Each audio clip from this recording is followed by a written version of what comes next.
जातीय धर्म का युद्ध है। और धर्म युद्ध में सामने हमारा बाप है कि सामने हमारा गुरु है कि सामने हमारे विष्णु पितामह है कि द्रोणाचार्य हैं, फर्क नहीं पड़ता है। जब धर्म युद्ध में उतर गए तो लड़ना पड़ेगा।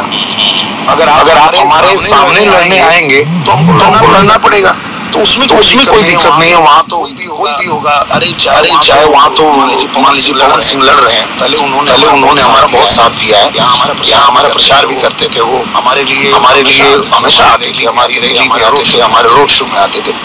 लेकिन अब जब अगर बीजेपी के अपोजिशन में अगर वो खड़े होंगे, पार्टी का आदेश हो जाएगा, तब तो हमको जाना ही पड़ेगा। नमस्कार, आप देख रहे हैं यूथ इंडिया एनटीवी और मैं हूं आपका दोस्त राजा पांडे। आपने सुना दिनेश लाल यादव निरहुआ, जो कि आजमगढ़ से सांसद के तौर पर खड़े हुए हैं और प्रचार प्रसार कर रहे हैं, लेकिन बीजेपी के दिग्गज नेता हैं। दूसरी तरफ आइए आप काराकाट में पवन सिंह है। पवन सिंह को टिकट मिला था आसनसोल से पश्चिम बंगाल के, लेकिन उन्होंने टिकट वापस कर दिया।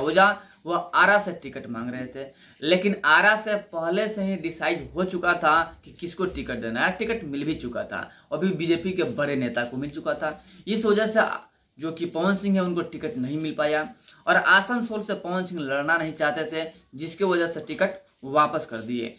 लेकिन बात यह है कि बीजेपी के दिग्गज नेता में दिनेश लाल यादव निरहुआ भी आते हैं और उनसे जब सवाल किया गया कि अगर आपको पवन सिंह के खिलाफ बोलना हो, जाना हो काराकाट में, तो आप क्या कीजिएगा।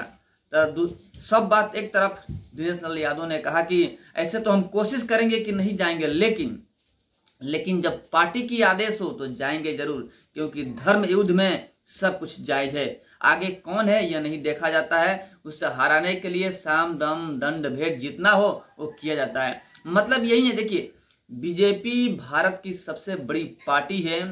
भारत क्या, पूरे विश्व की सबसे बड़ी पार्टी है बीजेपी, क्योंकि पूरे विश्व की सबसे बड़ा नेता है पीएम नरेंद्र मोदी, जिनकी अगुवाई में भारत विश्व गुरु बन रहा है, जिससे बहुत सारे लोगों को तकलीफ है। इंडी अलायंस के लगभग जितने नेता हैं उन सभी को तकलीफ है बीजेपी से, क्योंकि बीजेपी का एक ही एजेंडा है, ना खाएंगे ना खाने देंगे, खेलवे बिगाड़ देंगे। भ्रष्ट लोगों को जेल में डालने का पूरा प्रण ले चुके हैं बीजेपी के जितने नेता हैं। एनडी अलायंस में लगभग सभी लोग भ्रष्ट और करप्ट हैं, जिनकी वजह से उन लोगों को डर है। इसीलिए वे लोग बीजेपी को हराना चाहते हैं और बीजेपी को हराने के लिए हर संभव प्रयास करते रहते हैं। लेकिन यहाँ पे जितने धर्म वाले हैं, जो राष्ट्रवादी हैं, सभी एक हुए हैं और एक हो करके एक साथ लड़ रहे हैं और धर्म युद्ध में सब कुछ जायज है। और दिनेश लाल यादव जो हैं, जब काराकाट से पवन सिंह अभी हैं, लेकिन इसके पहले जब दिनेश लाल यादव थे वहां पे आजमगढ़ से, तब पवन सिंह उनके प्रचार प्रसार करने गए थे, लेकिन उस वक्त वे बीजेपी में थे, लेकिन अभी बीजेपी से बागी हो गए हैं। मतलब यही है कि देखिए, बीजेपी जिसको कमांड देगी वहां पे वे लोग जाएंगे और प्रचार प्रसार करेंगे। मनीष कश्यप के भी सपोर्ट में पवन सिंह आए हुए थे, लेकिन मनीष कश्यप ने भी स्पष्ट तौर पर कहा कि अगर बीजेपी पार्टी हमको बोलती है कि आप उनके खिलाफ जाकर प्रचार प्रसार करिए तो हमको जाना पड़ेगा। संभवतः प्रयास करेंगे कि हम नहीं जाए, क्योंकि हमारी जो व्यवहार है सर्वोत्तम व्यवहार है, आपस का तालमेल अच्छा है। लेकिन अगर पार्टी कहती है तो हमको जाना पड़ेगा, क्योंकि पार्टी के हुक्म पे ही सबको चलना है।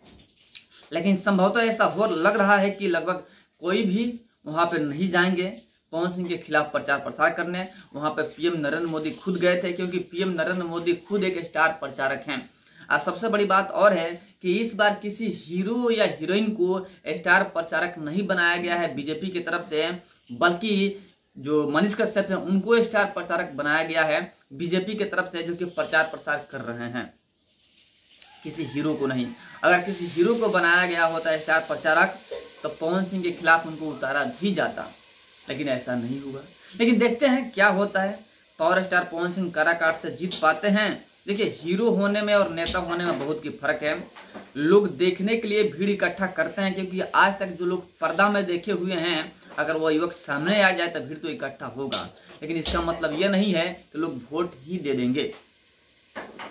याद दिलाने के लिए आपको बता दें कि आजमगढ़ से दिनेश लाल यादव खड़ा हुए थे कि हम एक हीरो हैं, हमारे पीछे इतने लोग आते हैं तो हम जीत जाएंगे। लेकिन दिनेश लाल यादव निरहुआ हार गए थे। लेकिन जब योगी आदित्यनाथ पहुंचे उनके सपोर्ट में तो दिनेश लाल यादव निरहुआ जीत गए। मतलब साबित होता है कि हीरो और नेता होने में बहुत की फर्क है। लोग इकट्ठा होता है, भीड़ जमा होता है, लेकिन वोट देने के लिए नहीं, देखने के लिए होता है।